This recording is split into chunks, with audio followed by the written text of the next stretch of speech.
حالانکہ مسلمان کے اندر وہ مسلمان کی تہذیب نہیں رہے گی، مسلمان کے اندر وہ مسلمانی کی سچائی نہیں رہے گی، مسلمان کے اندر وہ قرآن کی عظمت نہیں.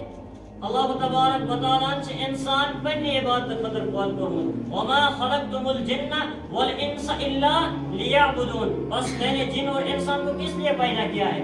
اپنے عبادت کے لیے، نہ کہ دنیا کے خرافات و قدر. حالانکہ اس میں جو دنیا کے بارے میں اللہ کے نبی صلی اللہ علیہ وسلم نے کیا فرمایا؟ الدنیا ملعون، گویا کہ دنیا جو ہے وہ قابل لعنت. دنیا بنو اللہ تبارک و تعالیٰ کیس اللہ تبارک و تعالیٰ بنو جنت تے جہنم تے. اللہ تبارک و تعالیٰ سے اس اختیارس میں یہ کہتے اگر سے کینچن لوگن دبے تو گژھو سے جنتس تم گسان، لیکن کینچن لوگن دبے تو گژھو جہنم سے جہنمی آسان ام کران اعتراض ربس پہ. رب سندس قدرتس پہ اس نے کرنا کا خطا ہے اس کے گوس جہنم سنس.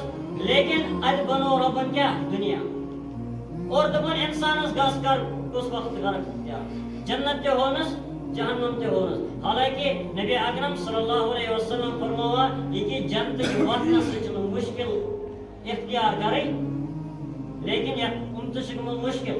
اس بانگ گژھان گنن مز اور اس آسان بازرس پھیران، اس بانگ گژھان گنن مز اس لگان موبائلس من، اس بانگ گژھان گنن مز اس لگان کھینس من. یہ مسلمان. حالانکہ مسلمان گژھِ آسُن یُتھُے أمِس کَنَس منٛز حَیّ عَلَى الصَّلَاۃ گٔیے فوراً اوس مسجد، فوراً اوس مسجد کُن دیُن اور مسجد چھِ آباد کَرٕنۍ. لیکن عالم چھِ سانٮ۪ن مساجدن ہُنٛد یُتھ، سانہِ کٔشیٖرِ ہُنٛد عالم چھُ یُتھ، ییٚتہِ چھِ آسان وہرات اِمام صُبحٲے یوتن منٛز. یہ چھِ مسلمان.